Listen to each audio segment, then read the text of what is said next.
ఎలాగ ఈయన దెబ్బ కొట్టాలి, ఎలా ఇబ్బంది పెట్టాలి.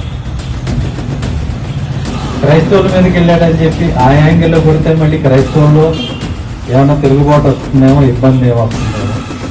పాపులు దళితులు ఐక్యత అన్నాడు కాబట్టి అలా వెళ్తే ఏమైనా ఇబ్బంది వస్తుందేమో. ఇక ఏ రకంగా ఈయన దెబ్బ కొట్టాలని చాలా పెద్ద స్థాయిలో ఆలోచనలు జరుగుతున్నాయి. నా చుట్టుపక్కల ఉన్న వాళ్ళకి కాల్స్ వస్తున్నాయి. మీరు ఆయనకు వ్యతిరేకంగా ఏమైనా చెప్తారా, మీకు ఇంత డబ్బు దస్తం ఇస్తాం అని కూడా అంత నీచానికి దిగజారి కూడా వాళ్ళు రాజకీయం చేస్తున్నారు. చేసుకోండి. నేను ఇప్పుడే చెప్తున్నా, ఈ సభాముఖంగా చెప్తున్నా, ఈరోజు ఇక్కడి నుంచి చెప్తున్నా, మీ ఇష్టం వచ్చింది చేసుకోండి. నేను తగ్గేదేలే,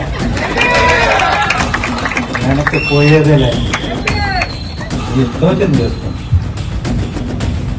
అది ఏదైనా కావచ్చు, రోడ్ యాక్సిడెంట్ దగ్గర నుంచి ఏదైనా కావచ్చు, కేసులు కావచ్చు, ఆరోపణలు కావచ్చు, వార్తా కథనాలు కావచ్చు, మీ ఇష్టం వచ్చింది చేసుకోండి.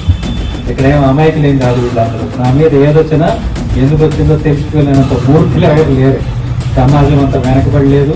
మీరు చెప్పే పెట్ట కథలు, పిచ్చి కథలు, పిచ్చిపోతలు నమ్మేవాళ్ళు ఎవరు లేరు.